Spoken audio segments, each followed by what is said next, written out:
धन्यवाद धन्यवाद धन्यवाद। गुड मॉर्निंग दोस्तों, आज मैं आपके सामने सत्यनारायण व्रत कथा का द्वितीय अध्याय के बारे में बात करूंगा। पहले अध्याय में हमने बात किया था कि सत्य व्रत क्या है, सत्य व्रत का व्यवहारिक स्वरूप क्या है, और इस अध्याय में हम बात करेंगे उन लोगों के बारे में कि जिन्होंने सत्य व्रत को किया और उनके जीवन में परिवर्तन आया, कहानी के हिसाब से, कथा के हिसाब से। वैसे तो पूरे देश में, विश्व में बहुत से ऐसे लोग हैं जिन्होंने सत्य व्रत का पालन किया और आगे बढ़े, लेकिन यहाँ हम कहानी में जिन लोगों की बात है उनके बारे में बात करेंगे। तो कहानी की शुरुआत होती है, सूत जी ऋषियों से कहते हैं कि अब मैं आपको उन लोगों की कथा सुनाता हूं जिन्होंने सत्य व्रत का पालन किया। बहुत समय की पहले की बात है कि काशी में एक सदानंद नाम के ब्राह्मण रहते थे जो बहुत दीनहीन और दरिद्र थे और भीख मांगते हुए अपना जीवन यापन करते थे। तो भगवान ने उनको सही दिशा देने के लिए एक वृद्ध ब्राह्मण का रूप धारण करके उनके सामने प्रस्तुत हुए और कहे, क्या कहे? हे सदानंद, तुम ब्राह्मणोचित सत मार्ग से भटक गए हो और असत मार्ग पर चलने के कारण ही तुम्हारा यह हाल हुआ और तुम कष्टमय जीवन जी रहे हो। दोस्तों, यहां समझने वाली बात है कि जब भी हमारे जीवन में कोई दिक्कत आती है, मुसीबत आती है, तो ईश्वर हमें किसी न किसी तरह से, किसी न किसी के माध्यम से प्रेरणा अवश्य देता है। हमें ऊंचा उठाने के लिए, हमें आगे बढ़ाने के लिए प्रेरणा अवश्य देता है। वो माध्यम जरूर बताता है हमको। ये हमारे ऊपर है कि हम उस रास्ते पर चलते हैं कि नहीं चलते, लेकिन वो हमें आगे बढ़ने का मौका अवश्य देता है, हमें प्रेरणा अवश्य देता है। तो यही कार्य यहाँ भगवान ने किया, ईश्वर ने किया कि एक ब्राह्मण के रूप में उनके सामने जाकर उनको उन्होंने बताया क्या कि आप ब्राह्मणोचित कर्म से भटक गए हो और असत मार्ग पर चल रहे, जिसके नाते आप दीनहीन हैं और दरिद्र। अब समझने वाली बात यह है कि ब्राह्मणोचित कर्म क्या है, ब्राह्मण का कार्य क्या है। यहाँ जो हम ब्राह्मण की बात करेंगे कि ब्राह्मण का कार्य क्या है, अपने ज्ञान का संवर्धन करना। नंबर 1 कार्य क्या है कि अपने ज्ञान का संवर्धन करना, फिर समाज में ज्ञान का प्रसार करना, समाज के ज्ञान का संवर्धन करना, और अपने चरित्र का निर्माण करने के साथ साथ समाज में भी एक चरित्र निर्माण करना, और श्रेष्ठ कार्यों में सहयोग देना और दिलाना। इसी को कहते हैं यज्ञ करना और कराना, दान करना और कराना।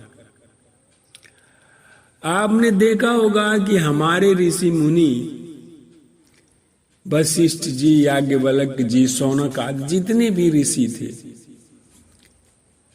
ये हमेशा ज्ञानार्जन में लगे रहते थे और अपने ज्ञान से ये समाज को एक दिशा देते थे और खुद चरित्र की एक उच्च पराकाष्ठा को प्राप्त करते हुए, पालन करते हुए समाज को एक दिशा देते थे कि ये चरित्र ही सब कुछ है। आप देखे होंगे कबीरदास जी ज्ञानी होने के नाते ही इतने महान हुए। भगवान बुद्ध ज्ञान प्राप्त होने के बाद ही उन्हें भगवान की पदवी मिली, भगवान कहा गया। जिन्होंने हमारे भारतवर्ष से लेके विश्व के कोने कोने में, मतलब विश्व के कई देशों में ज्ञान का प्रसार किया। तो यहाँ क्या है कि ज्ञान और चरित्र दोनों का समावेश होना जरूरी है। और चरित्र संवर्धन की अगर बात करें तो प्रहलाद, बलि, ये राक्षस कुल में पैदा होने के बाद भी इनका चरित्र बहुत उत्तम था और इस चरित्र के बल पर पूजित हुए और इनके सामने देवता भी लज्जित होते थे।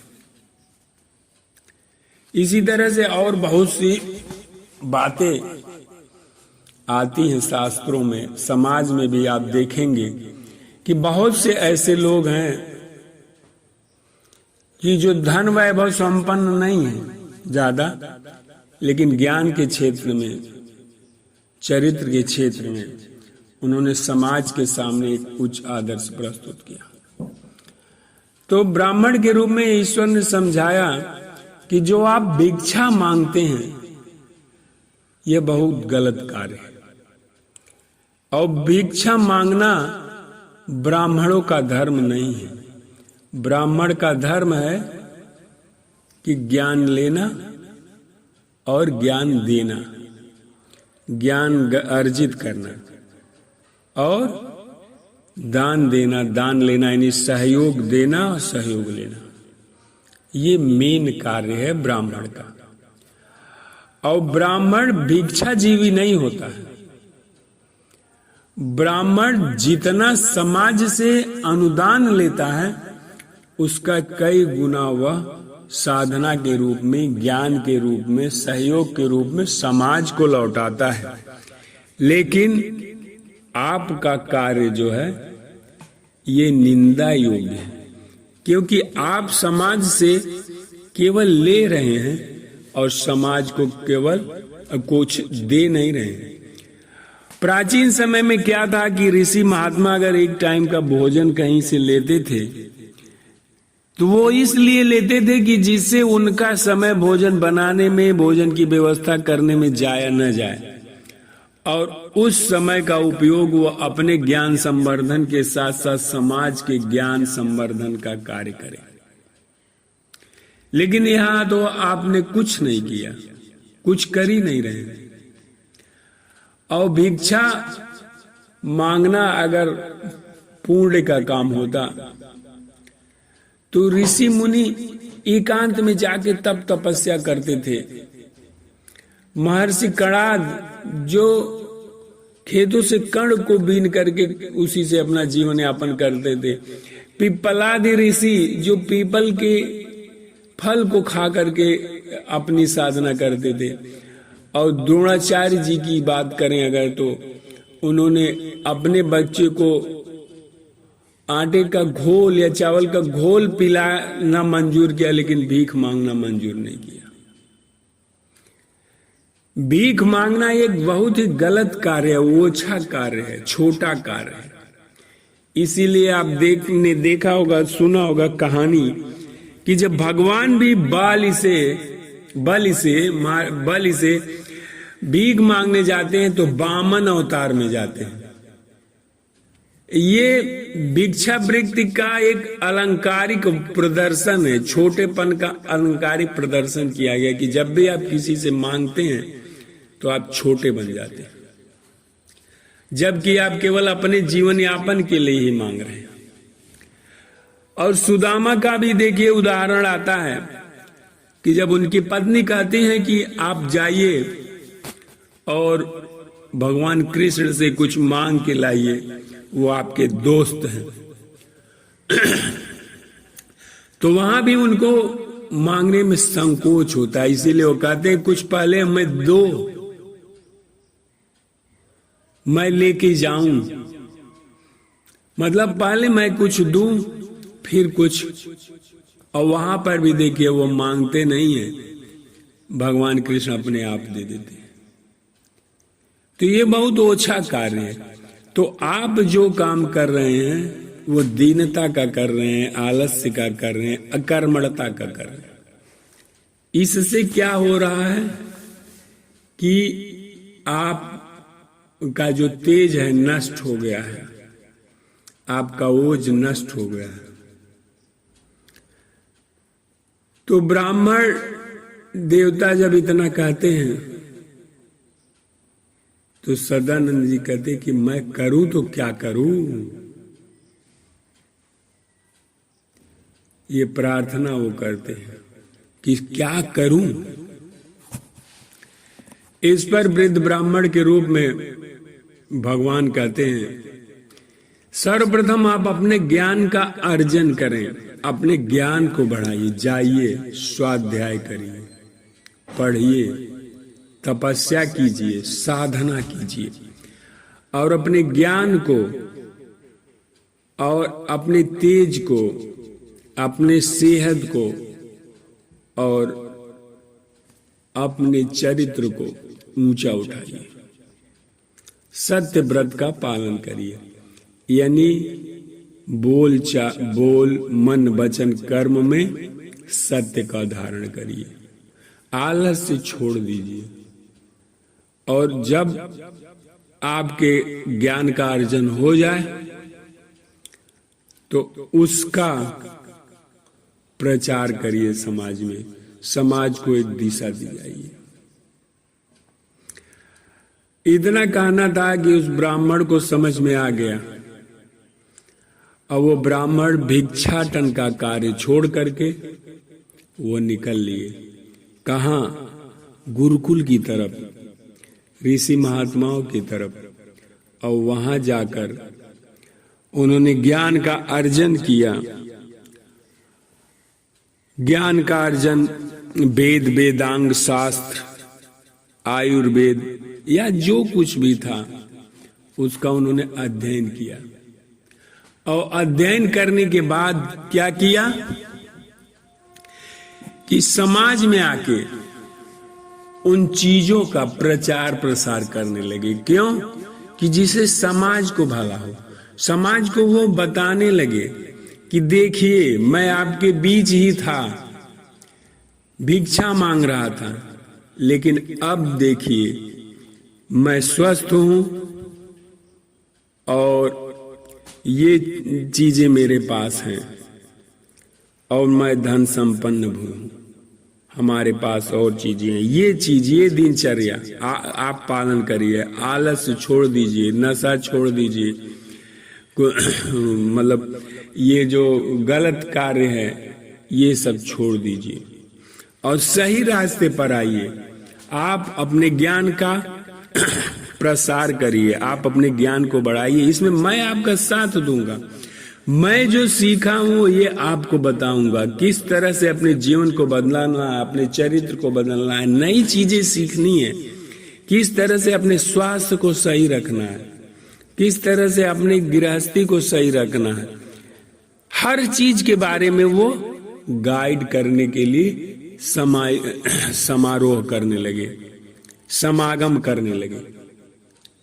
तो ऐसा जब समागम वो करने लगे तो उसका जनमानस पर बहुत फर्क पड़ा। जनमानस जब उनकी बातों को सुनने लगी और जब उनके बातों को, उनके कार्य बताए हुए कामों को लोग अपने जीवन में लागू करने लगे तो उससे उनका स्वास्थ्य बढ़ने लगा, शांति बढ़ने लगी, खुशहाली बढ़ने लगी।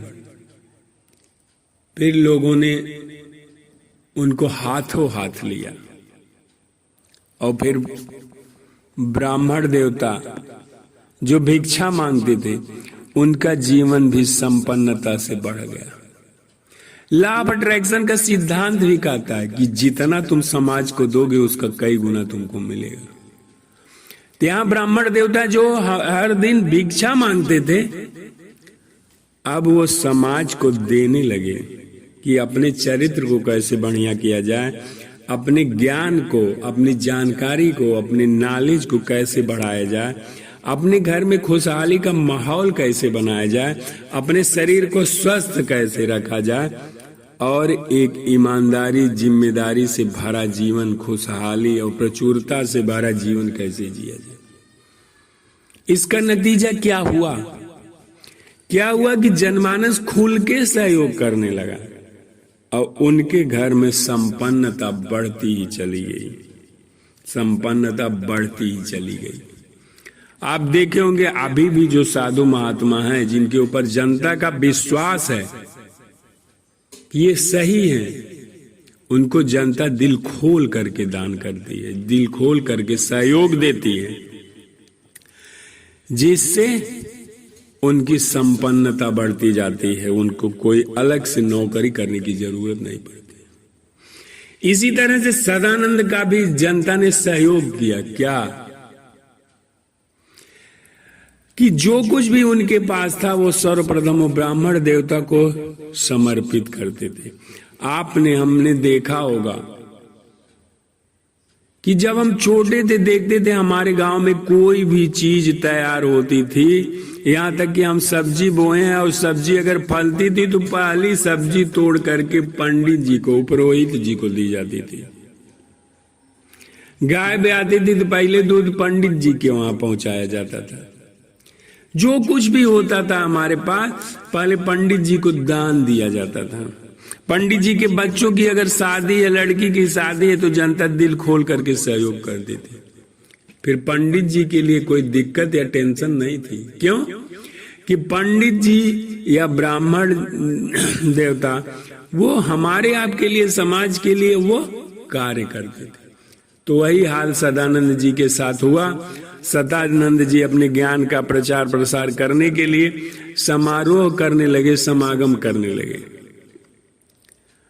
और ऐसे ही एक समागम में एक लकड़हारा उनके पास पहुंचा, उनकी बातों को सुना। लकड़हारा शायद पहले से उनको जानता था और लकड़हारा ने उनसे कहा कि ये सब कैसे बदल गया? मैं लकड़ी काटता था और आप भिक्षा मांगते थे। ये जो चीजें हैं ये अंडरस्टैंडिंग है शास्त्र में या सत्यनारायण व्रत कथा में। ये सेम टू सेम जो मैं बोल रहा हूं ये लिखी नहीं है कि हर शब्द लिखा है, लेकिन एक्चुअल जब आप दो शब्द को देखेंगे तो बीच में तीसरा शब्द आपको समझ में आ जाएगा। तो लगड़हारा बोलता है पंडित जी कैसे बदल गया? इधर तो बहुत दिन से आप 2 साल 3 साल से मिले नहीं, और फिर आप आए और देख रहे थे तो आपका कलेवर ही बदल गया है। ऐसा क्या हुआ कि आप बदले बदले नजर आ रहे हैं और आप संपन्नता का जीवन जी रहे हैं, खुशहाली का जीवन जी रहे हैं, जबकि मैं वही दीनहीन का जीवन जी रहा हूं? तो सदानंद जी ने कहा, क्या कहा कि हे भाई तुम अपने आप को दीनहीन न समझो। तुम्हारे पास तो सबसे बड़ी पूंजी है श्रम की पूंजी, परिश्रम की पूंजी, और इससे बढ़कर कोई पूंजी नहीं है। तुम केवल अपने परिश्रम का सम्मान करो और सत मार्ग पर चलो, तुम्हारे जीवन में भी बदलाव आएगा। और श्रम की महत्ता तो बहुत है।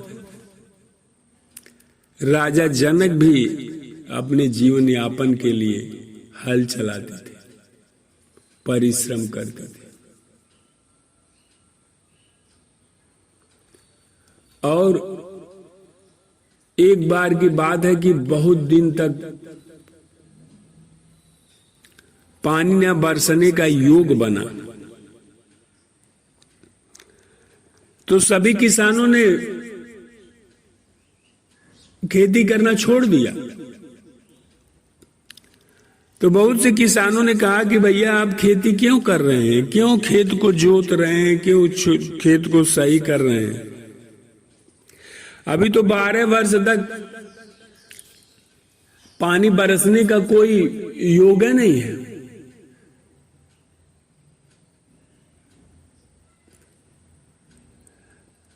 तो लेकिन फिर भी वो नहीं माना, अपना काम करता रहा। एक बार बहुत से घनघोर बादल उधर से निकल रहे थे और उन्होंने किसानों से पूछा, भाई आप क्यों खेत की तैयारी कर रहे हो, क्यों ये काम कर रहे हो? आपकी मेहनत तो बेकार जाएगी, क्योंकि 12 वर्ष तक पानी बरसने का कोई योग नहीं है। तो किसान ने उत्तर दिया, पानी तो खैर 12 वर्ष बाद बरसेगा, लेकिन अगर 12 वर्ष तक मैं खेती नहीं किया तो मेरी आदत ही खत्म हो जाएगी, परिश्रम करने का अभ्यास ही छूट जाएगा।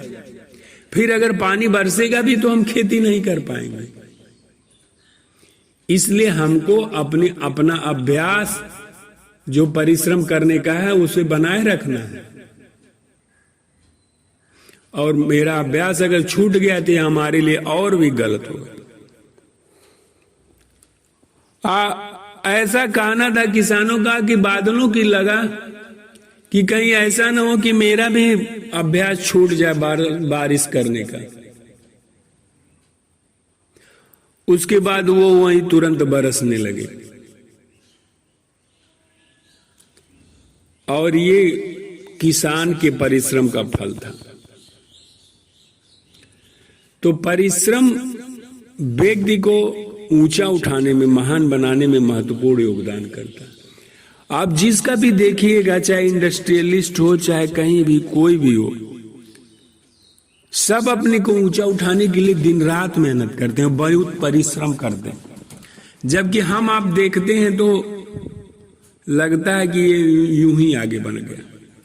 एलन मस्क के बारे में अगर बात करें तो उनके बारे में हमने पढ़ा था कि अपने शुरुआती दौर में वो अपनी कंपनी को जब खड़ा कर रहे थे तो अपनी फैक्ट्री में ही एक छोटे से कमरे में वो दिन रात पड़े रहते थे, 16-20 घंटा वर्क करते थे। जबकि हर व्यक्ति इस चीज को नहीं जानता। तो परिश्रम की शक्ति जिसके पास है उसको कोई आगे से बढ़ने से रोक नहीं सकता। बस वो सही मार्ग पर परिश्रम करे। एक कहानी आती है संत सुकरात के बारे में कि एक व्यक्ति उनसे बार बार ये आशीर्वाद लेने जाता था कि उसे संपन्न बना दे, संपन्नता का आशीर्वाद। लेकिन कुछ बोलते नहीं थे, बार बार बहाना मार के टाल देते थे। एक बार उन्होंने देखा कि वह व्यक्ति अपने सर पर टोकरी में फल बेचने के लिए जा रहा है। तो सुकरात जी स्वयं उसके पास गए और उसे संपन्न होने का आशीर्वाद दिया। वो पूछता है कि बार बार आग्रह करने पर भी आपने आशीर्वाद नहीं दिया, आज स्वयं देने चले आए, क्यों? तो संत ने कहा कि जो परिश्रमहीन व्यक्ति है उसको हम क्या आशीर्वाद दें? अगर आशीर्वाद दें भी तो वो फलित नहीं होगा। इसलिए जब तुम श्रम करना शुरू कर दिए तो मैं तुमको आशीर्वाद देने चला आया। तो वही सदानंद जी ने कहा, तुम्हारे पास तो परिश्रम की शक्ति है, परिश्रम की शक्ति है। तुम सत्य व्रत का पालन करो, और जब सत्य व्रत का पालन करोगे, अपने धर्म में, अपने कर्म में, अपने व्यवसाय में, जब तुम ईमानदारी से काम करोगे तो तुम आगे बढ़ते जाओगे। पहले लगड़हारे की बिक्री बहुत कम होती थी, लेकिन अब ज्यादा होने लगी जब वो सत्य व्रत का पालन करने लगा। पहले क्या था कि लकड़हारा केवल अपने बारे में सोचता था, अपने भलाई के बारे में सोचता था, ग्राहक के बारे में नहीं सोचता था। पहले वो सूखी लकड़ी काटने के बजाय हल्की गीली लकड़ी काटता था जिसका वजन ज्यादा हो। वजन भी वो सही तौल के नहीं देता था, इसलिए उसकी बिक्री बहुत कम होती थी। वही लोग लेते थे कि जो मजबूरी में होते थे, और टाइम से लकड़ी भी नहीं डिलीवर करता था। तो जब वो धंधे के साथ अपने गद्दारी करता था तो बिक्री कहां से? तो वही सदानंद जी ने कहना, सुनो, ईमानदारी से काम करो, सूखी लकड़ी दो, वजन प्रॉपर दो, समय पर सामान डिलीवर करो, और वजन भी सही, दाम भी सही। और जब तुम ईमानदारी का और परिश्रम का जीवन जीना शुरू कर दोगे तो तुम्हारी जीवन में भी खुशहाली आ जाएगी। हमारी खुशहाली और हमारी प्रसन्नता का मेन कारण यही है। तो लकड़हारे को जब यह भान हो गया कि सब कुछ गड़बड़ तो यहां से हो रहा है, कि जो हमारे अंदर लालच और बेईमानी की भावना है उससे, तो उसने संकल्प लिया कि ब्राह्मण देवता, मैं आपकी बात को फॉलो करूंगा जरूर, भले ही कुछ दिन। तो फिर वो सूखी लकड़ी काट के लाने लगा, वजन प्रॉपर देने लगा, और समय पर लकड़ियां देने लगा ग्राहक। तो जब इसका कार्य सुधर गया, इसकी आदत सुधर गई, सब कुछ सही हो गया, तो उसकी बिक्री बढ़ गई। और जब बिक्री बढ़ गई तो वो अब डिलीवर करने के लिए जो खुद काटने जाता था, उसके लिए अब उसने आदमी रख लिया, और एक गट्ठर लकड़ी से अब 100 गट्ठर और 1000 गट्ठर बेचने लगा। उसका ठेका बन गया, और भी बहुत कुछ चीजें हो गई, और धीरे धीरे वो भी संपन्न हो गया और खुशहाल जीवन जीने लगा, खुशहाल जीवन जीने लगा। प्राचीन समय की बात है, भगवान बुद्ध के समय की, कि 2 शिष्य थे, एक का नाम था पद्म और एक का नाम विदु। दोनों श्रावस्ती में रहते थे। धर्म प्रचार के लिए अनुदान दिया करते थे। विदु कुछ समय तक अनुदान बढ़ चढ़ के देता रहा, लेकिन फिर उन्होंने रोक दिया और पद्म का अनुदान बढ़ता चला गया। और जब भगवान बुद्ध ने उसकी जांच की तो पता चला कि जो विदु था वो अपने बिजनेस में चालाकी करने लगा, धूर्तता करने लगा। और जब धूर्तता करने लगा तो क्या हुआ, कुछ दिन तक तो इनकम बढ़ी, लेकिन बाद में गड़ गई और व्यवसाय बिगड़ता चला गया। और बाद में क्या हुआ कि भगवान बुद्ध ने उसका धन लेना ही छोड़ दिया, क्योंकि तुम बेईमानी से कमा रहे हो, ऐसा करके उन्होंने उसका अनुदान लौटा गया। तो वो कह रहा था कि प्रभु मैं तो मेहनत बहुत करता हूं, फिर मेरा धन अनुचित कैसे? इसके जवाब में भगवान बुद्ध कहते थे, मेहनत तो अंगुलीमाल भी कम नहीं करता था, बहुत करता था, लेकिन वो परिश्रम नैतिक भी तो होना चाहिए। तुम परिश्रम करते हो लेकिन ईमानदारी के साथ नहीं, तुम्हारा धन उपार्जन अनैतिक है, इसलिए तुम्हारे घर में भी धन की कमी हो रही है। और जब ऐसा कहा उन्होंने तो विदु बहुत लज्जित हुआ और फिर वो सही रास्ते पर चलने लगा, जिससे वो जो है फिर अपनी पूर्ण स्थिति को प्राप्त करता है। तो ऐसी चीजें हैं कि अगर आप सत्य के साथ, ईमानदारी के साथ देखिए, बहुत से ब्रांड हैं, बहुत सी दुकानें हैं कि जहां वो ईमानदारी का धंधा करते हैं, और उनके वहां हमेशा भीड़ लगी रहती है, उनकी बिक्री बढ़ती रहती है। लेकिन कुछ ऐसे हैं जो चालाकी का धंधा करते हैं और वो काम गंवा देते हैं। एक पीढ़ी दो पीढ़ी तक चलता है, लेकिन उसके बाद नहीं चलता है। और कहते हैं लोग यहाँ इनकी दुकान कभी बहुत चलती थी, लेकिन अब नहीं चलती। मैं दोस्तों आपको एक दुकान के बारे में बताता हूं जो हमारे अपने अनुभव की है, हमारे क्षेत्र में ही है, बस्ती जिले में तुलसियान कपड़े की दुकान।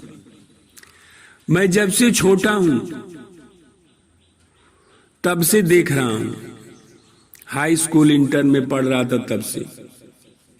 वो दुकान का एक सिस्टम था, उसका मालिक एक प्रॉपर रेट लगा करके कपड़ा बेचता था और फिर उस कपड़े के मूल्य से वो 50 पैसे भी कम नहीं लेता था, चाहे कोई भी हो।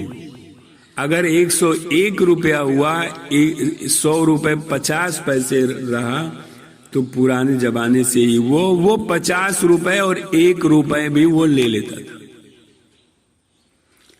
कभी कभी थोड़ा सा अजीब लगता था कि 1 रुपए भी नहीं छोड़ता है, लेकिन उसकी उसी खासियत से लोगों के अंदर एक कॉन्फिडेंस रहता था कि यहां से कोई भी सामान लेने जाए वो ठगाएगा नहीं, चाहे बच्चा जाए या बूढ़ा जाए। जबकि बहुत सी दुकानें ऐसी हैं कि अगर बड़े लोग चले गए तो उनसे कुछ अलग दाम है, छोटे बच्चे को भेज दिया आपने कुछ अलग दाम है। तो ये चीजें हैं। और इसी विश्वसनीयता के नाते बाटा आदि कंपनियों ने अपना एक लैंडमार्क क्रिएट किया।